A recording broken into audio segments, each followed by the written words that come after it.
Bollywood silver screen presenting फूल्स gold. इस कहानी की शुरुआत में समंदर की सतह पर हमें फिन नाम के एक आदमी को उसके दोस्त के साथ दिखाया जाता है। दरअसल फिन अपने दोस्त के साथ मिलकर यहाँ पर ऑरेलिया नाम के शिप को ढूंढ रहा होता है जो 1715 में कहीं खो गया था। ये वो शिप था जो खजाने से भरा हुआ था और फिन पिछले 8 सालों से इसकी तलाश कर रहा है। वो अपने दोस्त के साथ समंदर की सतह पर शिप के सबूत ढूंढने के लिए ड्रिलिंग कर रहा होता है।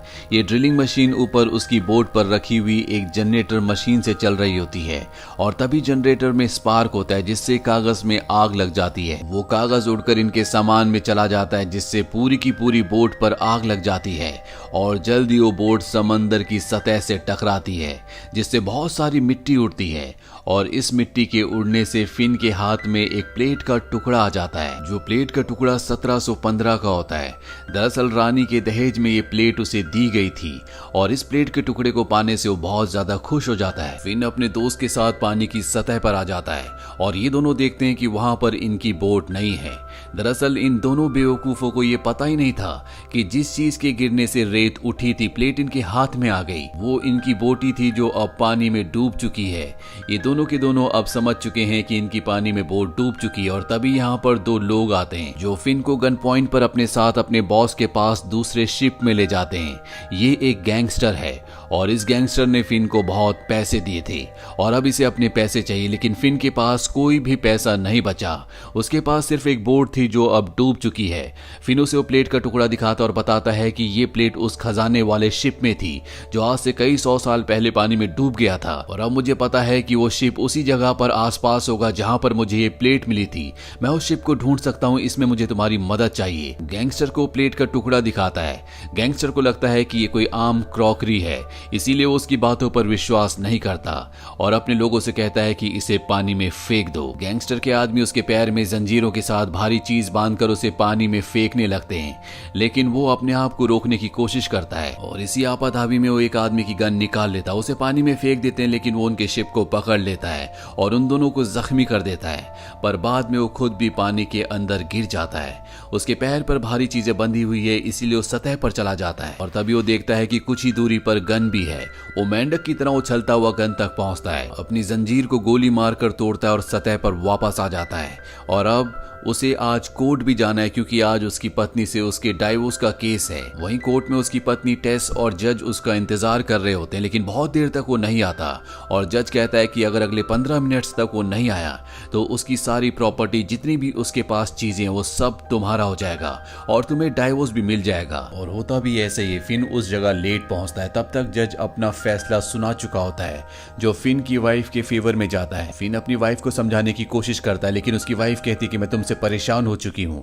8 साल पहले तुम मुझे खजाने के लिए छोड़कर चले गए थे और अब मैं अपनी लाइफ को अपने तरीके से जीना चाहती हूँ, अपनी स्टडीज को कंप्लीट करना चाहती हूँ। फिर उससे पूछता है कि इसके लिए तुम्हारे पास पैसे कहाँ से आएंगे। वो बताती है कि जज ने मेरे फेवर में फैसला सुनाया है और तुम्हारी जितनी भी चीजें हैं अब उन पर मेरा अधिकार है। मैं तुम्हारी बोट बेचकर अपनी स्टडीज को पूरा करूंगी। फिन उसे बताता है कि मेरी बोट डूब गई। ये सुनकर टेस को बहुत गुस्सा आता है और वो एक छड़ी से उसके सिर पर वार करती है, लेकिन अब टेस को बताता है कि मुझे वो जगह मिल गई है जहां पर वो डूबा हुआ जहाज है जिसके अंदर खजाना है और वो कागज पर उसे एक लोगो दिखाता है जो उसी शाही प्लेट का होता है जो उससे उस गैंगस्टर ने ले ली है। टेस इस लोगो को देखकर खुश हो जाती है क्योंकि वो इस लोगो को पहचानती है। वो कहती है क्या तुम मुझे प्लेट को दिखा सकते हो। वो कहता है कि वो प्लेट इस वक्त मेरे पास नहीं है। टेस को लगता है कि फिन उससे झूठ कह रहा है, इसीलिए टेस दुखी होकर यहाँ से चली जाती है और अपनी पुरानी जॉब को एक बार फिर से ज्वाइन कर लेती है जो कि एक यॉट में होती है। उसके बॉस का नाम निगल है। दरअसल वो किसी भी तरह से पैसे कमाना चाहती है ताकि पैसे जमा करके वो शिकागो जाकर अपनी स्टडीज को पूरा करे। वो अपने बॉस के पास जाती है और कहती है कि हमें यहाँ से निकल जाना चाहिए। दरअसल वो नहीं चाहती कि फिन यहाँ पर पहुंचे पर उसका बॉस निगल यहाँ से निकलने के लिए मना कर देता है। वो कहता है कि मेरी बेटी यहाँ पर आने वाली है, उसे यहाँ आसपास के किसी आइलैंड पर शॉपिंग करनी है। वही फिन को दिखाया जाता है जो बार में अपने उसी पुराने दोस्त से मिलता है जिसके साथ वो खजाना ढूंढ रहा था। उसका दोस्त उसे कहता है कि यहीं पास में एक यॉट है जिसके अंदर एक बहुत ही अमीर आदमी है जिसका नाम निगल है। वो तुम्हें तुम्हारे खजाने के लिए फंडिंग कर सकता है। फिन पूछता है लेकिन मैं उस तक पहुंचूंगा कैसे। वो बताता है कि उसकी बेटी एक चॉपर से यहाँ पर आने वाली है। अगर तुम्हें उस तक पहुंचना है तो तुम्हें उसकी बेटी से दोस्ती करनी पड़ेगी। और तभी ये देखते हैं कि चॉपर से कोई लड़की यॉट पर उतरती है। दरअसल ये निगल की बेटी बेटी है। निगल की बेटी इसके बाद अपनी बोट से आइलैंड की तरफ आने लगती है। फिन भी अपनी मोटर बोट से यॉट की तरफ जाने लगता है और तभी निगल की बेटी की हैट हवा में उड़ जाती है।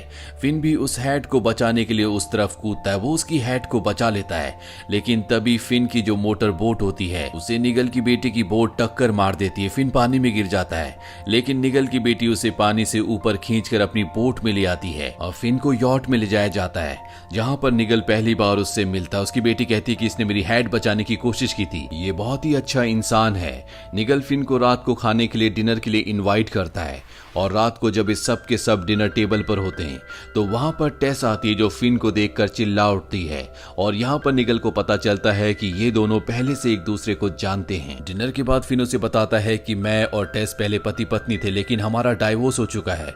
और अब टेस और फिन दोनों उसे खजाने के बारे में बताते हैं। वो बताते हैं कि साल 1715 में स्पेनिश जहाजों का एक बेड़ा जो कि राजा का खजाना लेकर जा रहा था, इसमें राजा का दहेज भी था। इन जहाजों में एक जहाज ऐसा भी था जिसका नाम ऑरेलिया था, जिसके बारे में कहा जाता था कि वो तूफान से निकल सकता है, इसीलिए पूरे खजाने को उस जहाज में शिफ्ट कर दिया गया। तूफान में सभी जहाज डूब गए, लेकिन इस घटना के 3 साल बाद एक आइलैंड पर एक आदमी को देखा गया और ये और कोई नहीं बल्कि ऑरेलिया शिप का कैप्टन था, जिसने उस जहाज को बचा लिया था जिसमें पूरा खजाना है और उसने उस जहाज को कहीं छुपा दिया था। और अब मुझे उस जहाज का क्लू मिल चुका है, यानी कि उस जहाज की प्लेट का एक हिस्सा जो मुझे समंदर के तल पर मिला। इसका मतलब ये है कि वो जहाज, वो खजाना वहीं आसपास कहीं पर है। और ये पूरी कहानी सुनने के बाद निगल और उसकी बेटी उस खजाने को ढूंढने के लिए तैयार हो जाते हैं। लेकिन अगली सुबह फिन और टेस को पता चलता है कि गैंगस्टर ने उस पूरे आइलैंड को खरीद लिया है, जिस आइलैंड के पास समंदर के तल पर फिन को उस शाही प्लेट का टुकड़ा मिला था। टेस फिन पर गुस्सा हो जाती है और कहती है कि तुम्हें उसे उस खजाने के उस जहाज के बारे में नहीं बताना चाहिए था। अब हम खजाने को कैसे ढूंढेंगे? फिन कहता है भले उसने आइलैंड खरीद लिया है, लेकिन उसने पानी नहीं खरीदा और वहीं पर वो जहाज है। पर जब वे वहां पहुंचते हैं तो देखते हैं कि एक जहाज पहले से पानी के अंदर कुछ ढूंढ रहा है और ये और कोई नहीं बल्कि फिन का पुराना मेंटोर होता है। वो फिन से कहता है कि खजाना मेरा है। फिन उससे कहता है खजाना जो पहले ढूंढेगा उसी का होगा। और इसके बाद फिन चुपके से पानी के अंदर कूद जाता है। वो देखता है कि उसके मेंटोर के लोग पानी के नीचे जहां पर उसे प्लेट का टुकड़ा मिला था वहां पर डायनामाइट बिछा रहे हैं, जो डायनामाइट बिछाने के बाद पानी के ऊपर चले जाते हैं और फिन वहां पर उनकी वायर्स को काटना शुरू कर देता है। तभी वो एक गलत वायर काट देता है जिससे एक छोटा सा ब्लास्ट होता है और अचानक से उसके हाथ में स्पेनिश शाही तलवार आ जाती है, जो देखकर फिन पूरी तरह से हैरान होता है। फिन का मेंटोर और उसके लोग भी फिन को पानी के अंदर देख लेते हैं। हालांकि फिन का मेंटोर कहता है कि पानी में ब्लास्ट मत करना, वहां पर फिन है, लेकिन उसका आदमी गलती से ब्लास्ट कर देता है जिससे एक बड़ा सा धमाका होता है और फिन पानी के साथ उड़ता हुआ अपने मेंटोर की शिप पर आ जाता है, जिसके बाद उसका मेंटोर उसे बहुत मारता है और उसके पास जो स्पेनिश तलवार थी वो निगल के यॉट पर चली गई होती है। इसके बाद फिन को वापस निगल के यॉट पर भेज दिया जाता है। रात को फिन जब अपने कमरे में होता है तो कुछ सोच रहा होता है, वहीं टेस भी कुछ सोच रही होती है और वो फिन के कमरे में जाती है, लेकिन फिन वहां पर नहीं होता।